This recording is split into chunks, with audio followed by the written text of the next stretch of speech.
Irmãos e irmãs, somos convidados para refletir sobre algumas coisas importantes para a nossa vida e vermos como estamos agindo na sociedade, na comunidade e dentro do nosso cotidiano. O que nós estamos fazendo e vivendo?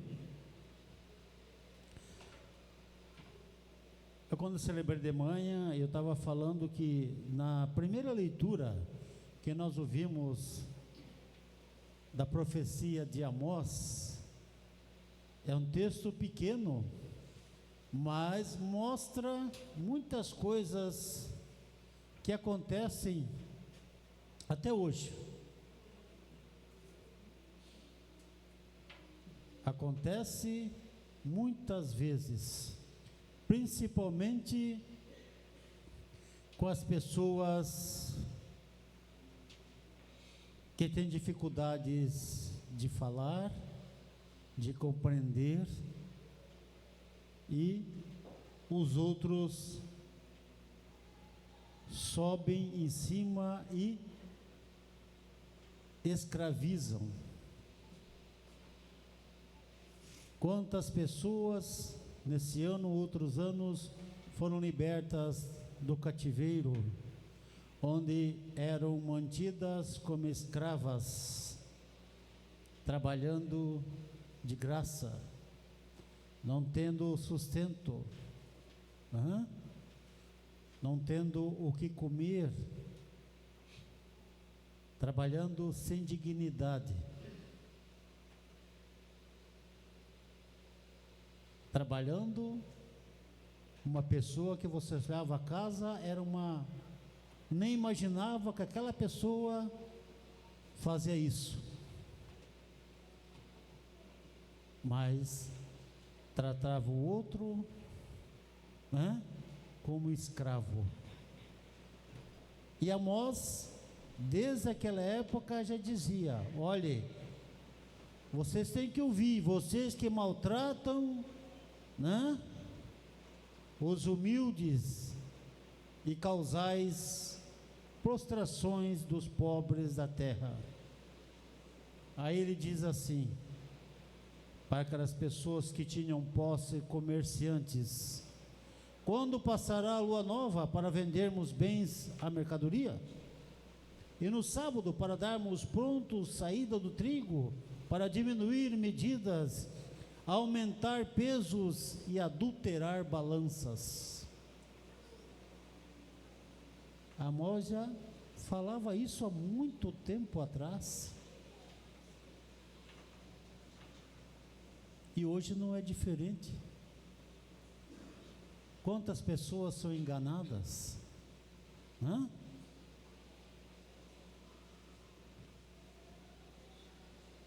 Quantas pessoas, como diz aqui ele, são dominam os pobres com dinheiro e os humildes com um par de sandália, Você vota em mim, eu te dou um par de sandália. Você vota em mim, te dou uma cesta básica.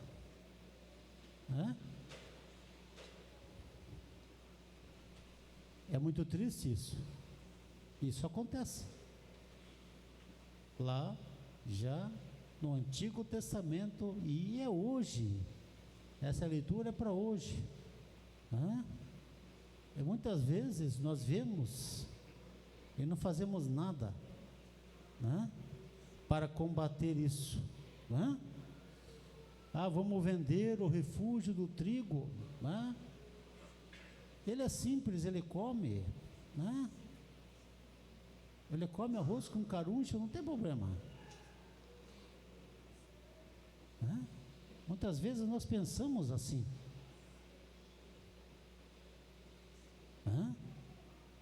É pecado.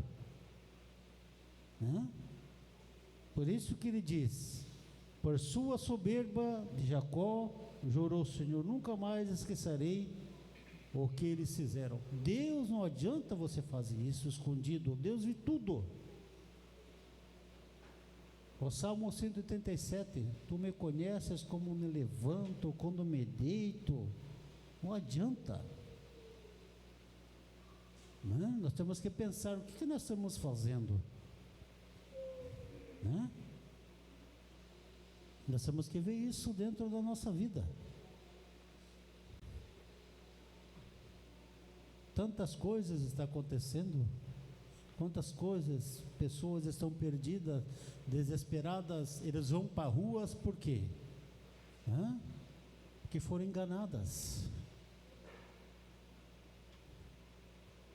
Por isso que a resposta do Salmo é: nós vamos louvar sempre o Senhor, porque Ele nunca esquece dos pobres.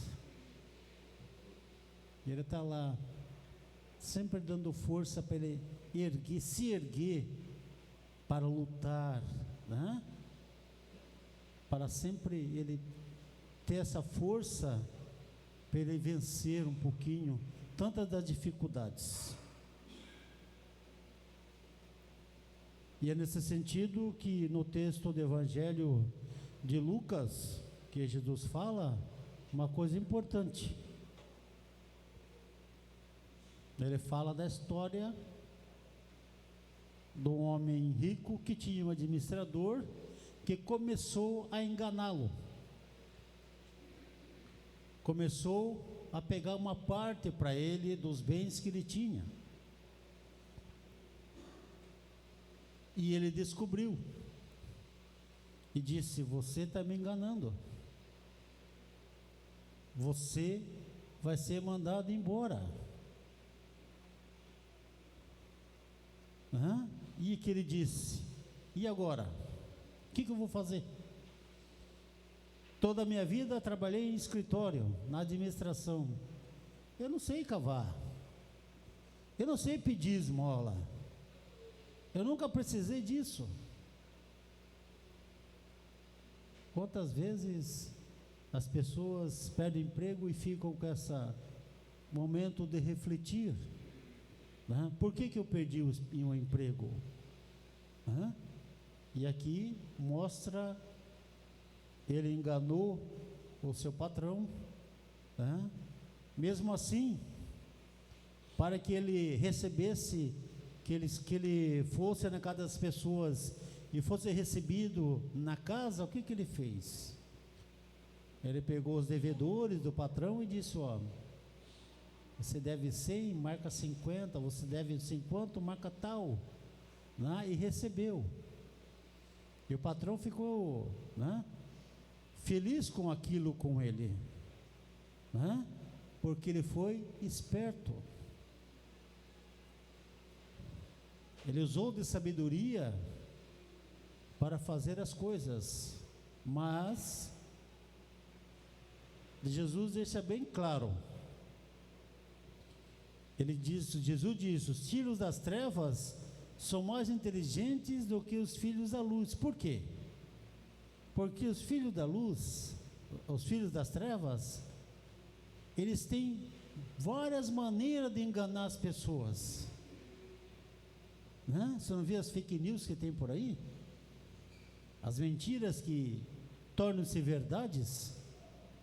Eles são muito espertos. E os filhos da luz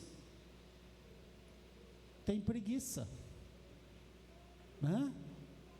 Tem preguiça, é desanimado, né? Não quer fazer as coisas boas, ele acha que o outro tem que fazer.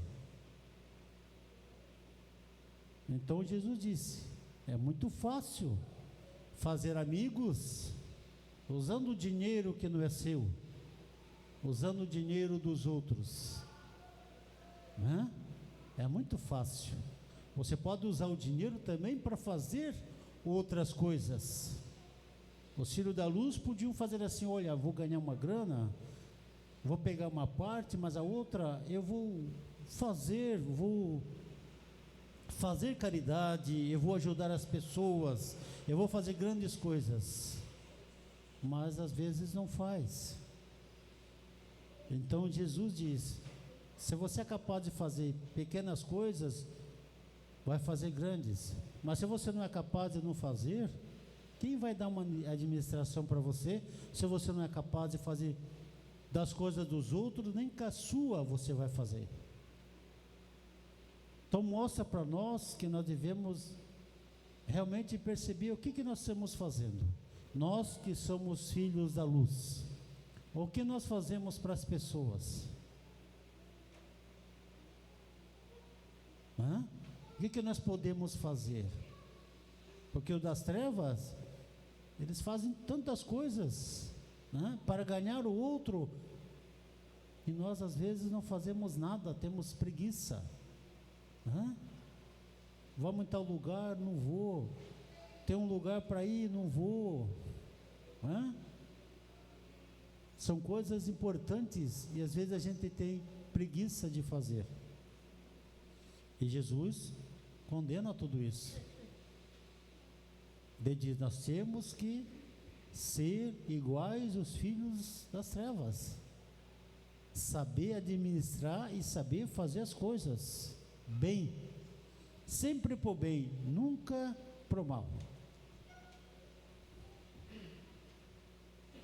Por isso que Paulo, quando ele escreve a carta para Timóteo, ele diz: olhe, antes de tudo, eu recomendo que você faça prece e muita oração, súplicas e orações de graças a Deus, ao Pai. Nós temos que realmente assumir esse compromisso. Antes de qualquer coisa, faça igual Jesus. Antes de ele tomar uma decisão, ele ficava a noite toda rezando. Ele levava 3 discípulos, só que eles dormiam. Aí ele tomava uma decisão, porque ele conversava com o Pai, descia e fazia as suas coisas. E Paulo fala para cada um de nós: antes de qualquer coisa, nós temos que fazer preces, devemos fazer orações, muita súplica e ação de graças, para sermos realmente esses filhos da luz. Porque nós não devemos, como diz no texto do Evangelho, ter 2 senhores na vida. Se a gente ter 2 senhores na vida, não vai dar certo. Você vai gostar mais de um do que do outro. Você vai desprezar mais um e vai amar o outro. Por isso que Jesus diz: não podemos amar a Deus e ao dinheiro. Muitos podem discordar, tranquilo, mas Deus sempre em primeiro lugar, primeiro mandamento. O dinheiro vem a partir do momento que você é justo, a partir do momento que se faz as coisas certas, que você trabalha, que você faz grandes coisas, não engana ninguém, o dinheiro vem. Agora, se você for louco por dinheiro, onde está Deus na sua vida? Será que você vai ser capaz de amar a Deus? Então são perguntas importantes que nós temos que ver dentro da nossa vida. E ele diz uma coisa importante para cada um de nós: nós temos que rezar também por todas as pessoas, pelos governantes, por todos que ocupam altos cargos, a fim de que possamos levar uma vida tranquila e serena, com toda a piedade e dignidade, porque isso é agradável a Deus. Se eu não gosto de fulano, se eu não gosto de cicrano, não importa, eu tenho que rezar por ele. Jesus sempre fala: reze para quem você não gosta.